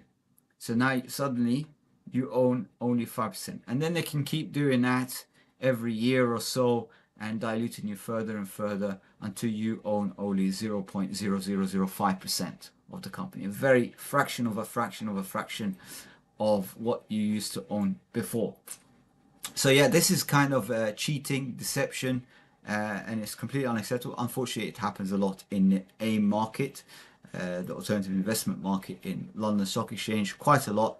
There's a lot of dubious actors in there and corrupt CEO and board directors. Unfortunately, that's the case. So yeah, that's one point. The second point, because of that, because money is always losing value over time, then you have something called a discount curve where money is being discounted. So the longer you loan money or you put money aside, you have to consider that that money, that £100 or £1,000 is going to be worth less after a year. Therefore, you have to discount. You have to take that into consideration. Wherever you invest your money, you want to make more than the devaluation of that money over that period of time. So you have to, when you're making an investment or they're putting money in a saving account or whatever, they're always calculating, I have to earn more interest, I have to make more return on that money, more than the value of the money going down because of inflationary pressures, and of course because money supply is through quantitative easing, and they use all these fancy words, but really all it means is they're just increasing the number of money. They're creating more money out of thin air, and the only value that this new money takes is from the old money. Therefore, the government, because when they borrow from the central banks and they borrow from foreign entities, what happens? They also need to increase tax because they need a way to pay off that debt. So they increase tax on the citizens. And that's why you see the countries that have the highest debt, they have the highest also tax. But the countries that have zero debts or very little debts, you see maybe they're offering tax-free. For example, the Isle of Man or UAE or any country that had no debt. They also have a very low tax or no tax at all, tax-free.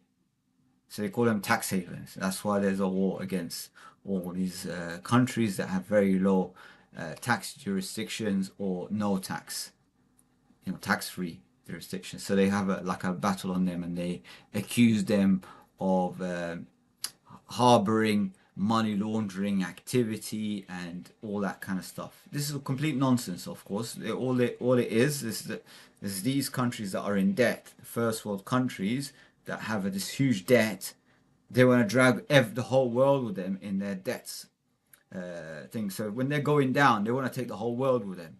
I'm not going down alone, I have to take the whole world. That's their mentality. If I'm going to burn, I want everyone to burn. If I'm going to hell, then I want everyone to go to hell as with me as well. That's their mentality. Unfortunately, that's the sad reality of it. Instead of them trying to correct their way and saying, okay, let me try to avoid this catastrophe, they just say, well, if I'm going down, let me just take everyone with me. It's completely bad attitudes, completely wrong mentality. But unfortunately, this is the governments in first world countries, and of course third world country governments, they try to mimic those first world behavior. So if you have a first world country like the UK, France or America or whoever, and they're corrupt and they're oppressing their citizens and they're breaking all human rights and abusing their trust and position of authority, then what do you think an African nation, a leader of an African nation, or a Middle Eastern country, what would they do? They will look at the corrupt leader in the West and they will say, well, if he's doing it and it's okay for him, let me also do it to my citizens as well. If everyone's stealing and everyone's breaking into shops and robbing and stuff, and there's no police, there's no law to protect people's assets, so let me just go out there and also enjoy this freedom and also become a criminal. That's the mentality of these people. They have no awareness that God can see them. God is going to judge them for their actions and their position of authority. That is why they abuse their position of authority. But if they were God conscious, they'll be God fearing. They'll be aware that one day they will face The judge of all judges, Allah. And Allah will judge them on how they've made their money, how they spent their money, how they've performed as a leader of a household or a community or a charity or a business or a country. Whatever position they were in, they're going to be questioned about it in the day of judgment. It's not going to be scot-free. They're not going to go scot-free and, yeah, it's okay, you've prayed 5 times, go to heaven. It's not going to be like that. It's going to be a very tough test. So it's a great responsibility to be in any position of authority. Whether you get married and you're a husband, that's a position. Whether you are a community leader, a trustee of a mosque or a charity, it's a very tough position to be in. It's a great burden to bear on your shoulders. You're going to be asked about that in the day of judgment. Therefore, you need to comply by the rules that Allah laid out. If you're not, you're going to have to answer to Allah. No one else has to answer to Allah. You're the one that's going to have to answer for your actions. So you better have a damn good excuse for your behavior. Otherwise, you're going to have a very hot time when you're facing your Creator on this point.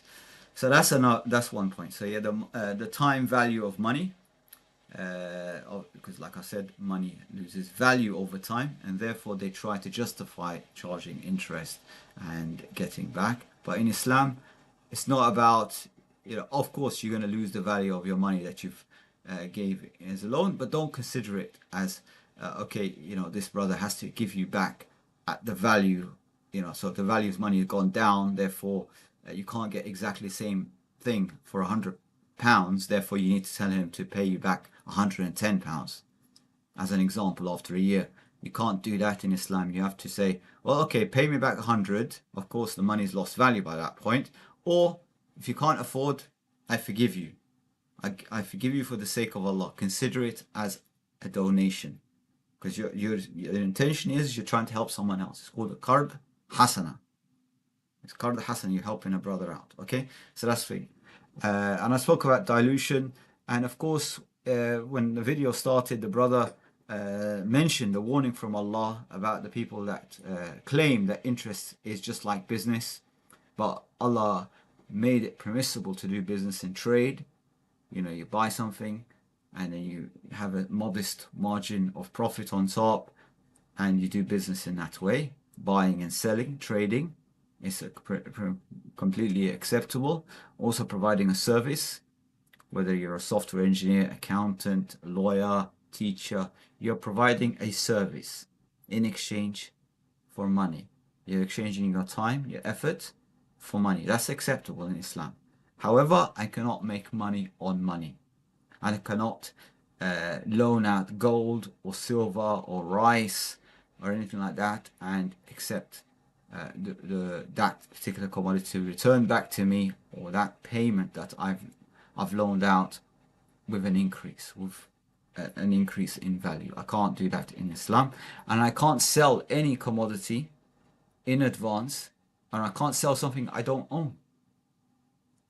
So if I don't have 100 tons of rice and someone wants to buy 100 tons of rice, I can't agree with them a price without first having in my store 100 tons of rice. If I have in my store 100 tons of rice, I can agree the price and I will deliver it to him on spot. So that rice is sold, and now I'm delivering it through my freight. But I can't say to him, okay, I agree with you and I'm going to do delivery after 5 years. Because after 5 years, the market would have changed. Maybe the value of rice would have decreased. So in the open market, the value of rice is much less. So I'm kind of cheating him. I'm ripping off the buyer in that way, by letting him fix the price today for a future delivery. It's completely haram in Islam, future trading, as well as also currency trading. A lot of these things are based on spread betting, are based on speculating on the price. Your intention is just to make money. You're not benefiting society by entering into this trade. However, when I'm buying on spot, I am buying to eat, or I'm buying and then I'm selling for a little markup in a supermarket, for example. So I'm an importer of rice, a rice importer, and I'm importing from India, and then I supply shops. I make a modest profit. The shops then make their markup and they sell to the end consumer. So it's a form of business. And at the end, the consumer benefits. He gets food, for example. Okay? So there is a service that's being provided. There is benefit. There is the economy circulating. Money is being circulated. Wealth is being circulated. This is trade. This is business. However, when I'm speculating on a price of future contract, and I'm speculating that it will go into my favor and therefore I will make money, that means the other people that are taking the opposite position, they would have to lose money for me to make money. So it's a win-lose position. 80% of the people have to lose for 20% to win. That, and possibly even more people will need to lose for a small percentage to win. So you're just basically transferring money from one person to the next, or from the majority to the minority. So it's not the right thing to do. It's not a good thing to live. You need to always focus on what value am I going to give to the world, what value am I giving to the society, and then building on top of that a business model which also makes it repetitive, because you want your business to grow so you can continue providing the service. You know, if you're opening a shop, you're selling assets, or you're selling a service, or you're selling a product, of course you have to make a modest profit to cover your expenses of the business, to provide an income, so then you can support your family and so on. So you're providing a service. People need a supermarket to buy food and goods, milk, bread, honey, meat, whatever. So you're providing a service. People are benefiting by coming to your shop and buying at a good price, and you're providing them a good customer service. At the same time, you're also making a modest profit to sustain yourself and sustain the business and grow the business even more, and maybe expand into a chain of supermarkets as well, inshallah, or restaurants, or whatever service. It could be an accounting firm, it could be whatever. But you're benefiting society. You're playing a role in the economy. You're economically active, which is important. But in the other thing, you are just basically a gambler. You are usurping everyone. You are scamming people. I speak to a lot of people, friends. Fortunately, not all of them are Muslims, but they're more focused about enriching themselves for their own personal thing. And I spoke to a Christian friend of mine, and he told me the means justify the end. So basically, he's prepared to do anything illegal, unethical, whatever it is. It doesn't matter, as long as it gets him to his goal. So if he wants to make 100 million, he will do it by any means necessary.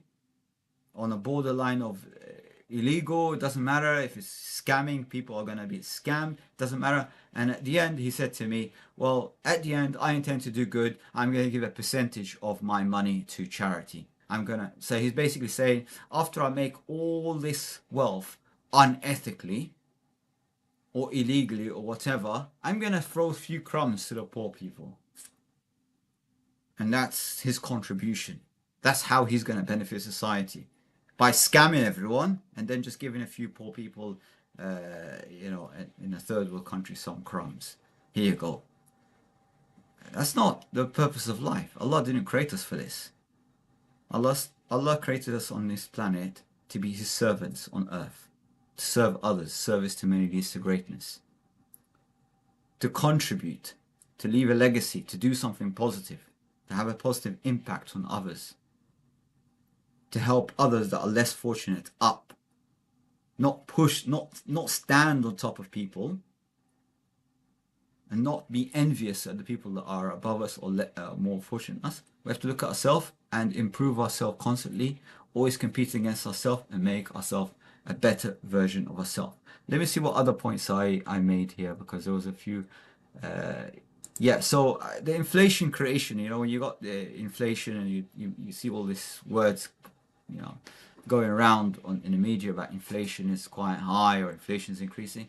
All this comes down to the money creation process, and this is what's causing the inflation, because what's happened is, let's say a pint of milk costs £1, and now suddenly it's £2. All that's happened is not the price of milk has gone up.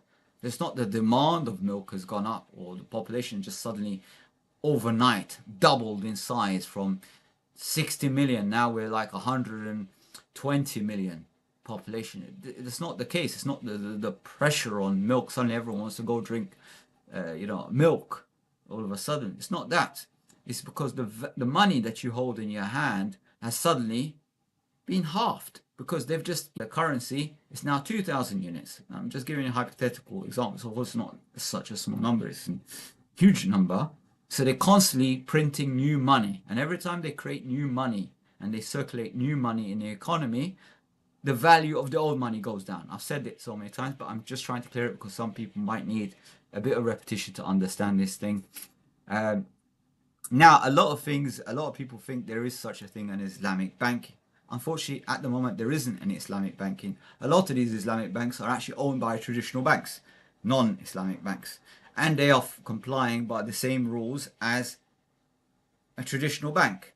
But they have to cover up for it. They have to package it in such a way to make it look like it's different in some way. So they have all these products, and a lot of it is just backdoor riba.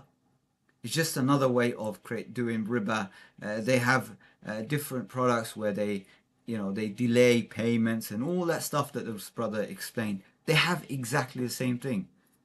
In theory, yes, there is.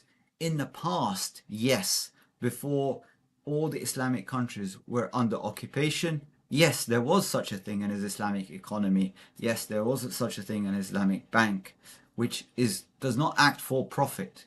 It acts as a social enterprise where you can keep your money, store your money somewhere. It's like you have a vault somewhere and you put your money safely, or you take a receipt for what you stored in gold, and that paper money is backed by the gold that's in store. So in the past, yes, these things existed, but today it doesn't exist. There is no Islamic banking. It's just another bank, traditional bank, but they're trying to target a niche market. They're trying to target the Muslims that want to feel like they're doing something halal. Exactly the same way if you go to a country and the population of Muslims increase, and some businessman says, well, okay, maybe there's a market for some halal meat.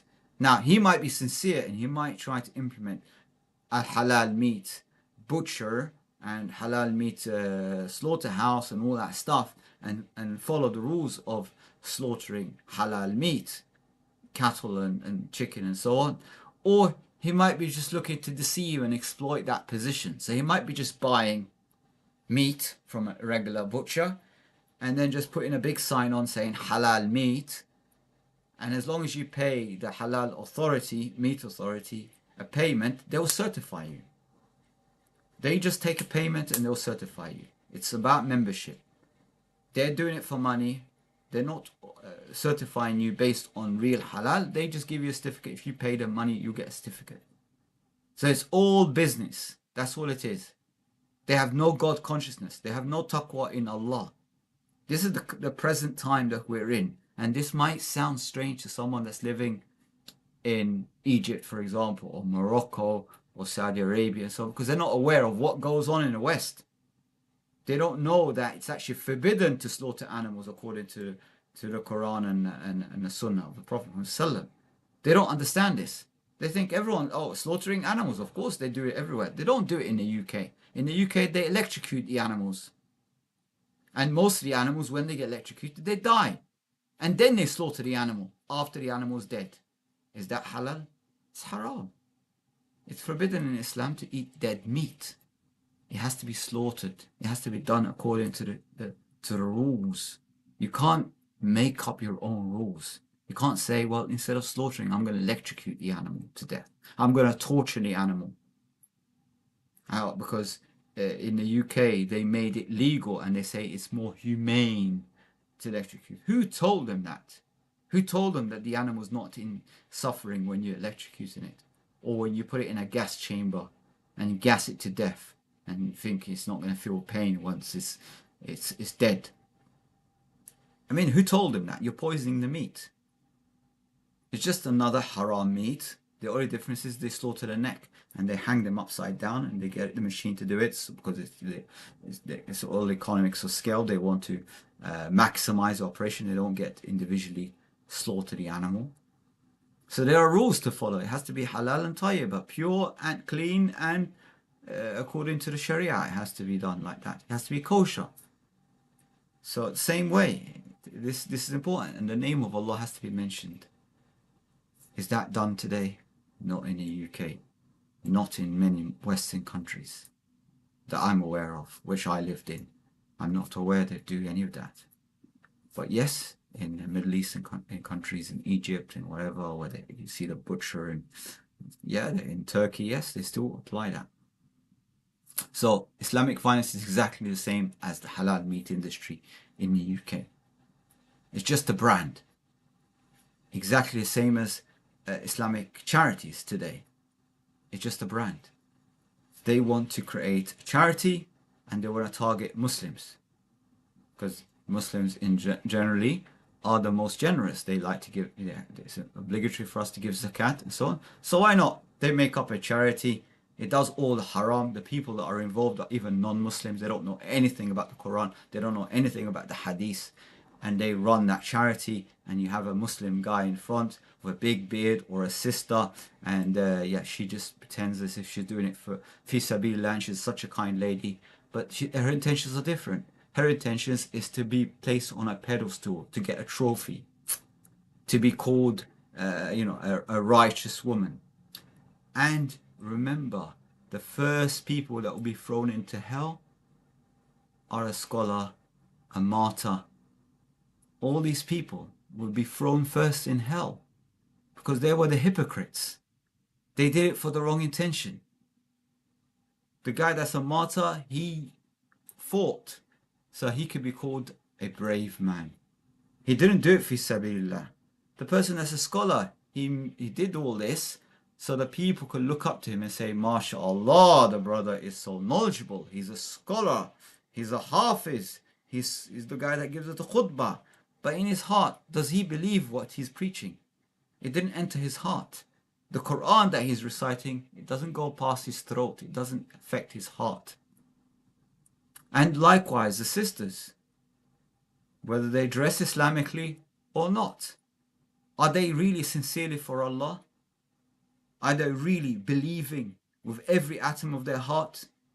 Or they're willing to sell out at any price? So you need to ask yourself, forget about these people. These people, Allah will judge them. There'll always be good and bad people in the world. Allah will judge them. But ask yourself, what is your intention? What is your heart? What's the condition of your heart today? When you do something wrong, are you aware of what you're doing that's wrong? Are you aware when you offend someone? Are you aware of your action, how you're working, how you're running your business, how you're leading a community or a country? Are you aware of the consequences? Do you audit yourself every day? Do you reflect? Do you take account of your actions and repent for what you've done in the past? Or are you someone that says, well, I'm not that bad. There's worse people out there. There's people that commit murder and do all these evil things. I'm not that bad. I'm just cheating a few people here and there. No, you don't know the level. Perhaps that guy that committed these great sins, perhaps just before his life ends, he might turn around and repent and sincerely ask for repentance, and he has a lot of remorse, and Allah will forgive him, but he will not forgive you. How do you know? What guarantees you that Allah will forgive you when you die and will take all your mistakes and erase them? Allah knows your intention. Allah knows what's in your mind. You can't deceive Allah. He knows already what you're thinking. He knows what's in your heart. So rectify yourself. And I'm saying that to you, and I'm saying it to myself as well. I'm trying to rectify myself in everything as well. Inshallah, I'm trying to become a better. And I'm asking you, if I've said anything wrong, please give me constructive criticism in the chat, in a comment. Contact me on LinkedIn. My contact information is below. If I've said anything at all, even 1% wrong, please tell me. Educate me. Tell me the reality of what's going on. If I'm making claims that it's false, correct me. Show me the proof. Because the evidence that I have and the information I have and my experience of interacting with all these different institutions, I've witnessed things that I cannot even speak about. It's sad reality. And the worst of it hurts more when it's done by a Muslim or someone that claims to be a Muslim or a sister that claims to be a Muslimah. The animal cruelty, the wickedness, the envy, the jealousy, the harm that they cause to others, backbiting, all these things done not by people that are atheists or any other thing, but done by our own community. They need to be rectified. People that are selfish, people that don't assist others. And I've said this before many times when I first went to the Isle of Man, and I've been around, I've been to so many different communities, and I didn't get any support. I didn't get any help. When I asked for help to certain individuals, I went to them because I felt they're the people that I felt the closest to because of our professions. Like I'm an engineer, this brother's an engineer, and I felt that we have something in common. So there is something that connects us together. And the brother turned his back on me. Now, I'm not going to keep saying to him, please, brother, let's unite, let's cooperate together. I need your advice, I need your help. If he doesn't want to help me, fine. Jazakallah kulla khair. This was a test for you. This test was for you. You didn't help another brother out, fine. Allah is my helper, not you. I gave you the opportunity to join in doing good work. If you don't want, Jazakallah kulla khair, brother. But this is an opportunity. Be aware of it. So don't turn your back on anyone, because you don't know what this individual might be asking from you. Perhaps he's trying to contribute something to you. Perhaps someone's saying to you, excuse me, you dropped something. You dropped your mobile. So not automatically assume that because someone's calling out to you, saying to you, excuse me, sir, that he's actually going to ask you for money. And even if he was going to ask you for help and support in some way, at least be charitable enough, even if you're not going to support them, to at least listen to them. Listen to them. Just give them your ear. Don't turn your back on anyone. Because this could be a test from Allah. You don't know who that person is. Okay? What if that person was a wali of Allah, a friend of Allah? What would you say to your Creator in a day of judgment about that? When you turned your back on, someone that's close to Allah, someone that's loved by Allah, and Allah put them through hardship because He loves them, and He's testing the people around them as well, family and friends, the community, and so on. It's a test on everybody. So one person might be slightly higher, the other person could be a bit lower, and Allah's testing. And do not go for the easy route. You watch the other live streams that I did. Don't go for the easy route of begging. Be a strong Muslim. Be someone that's a giver, not someone that's a taker. It's very easy to beg. It's very easy to sit on the street and just beg.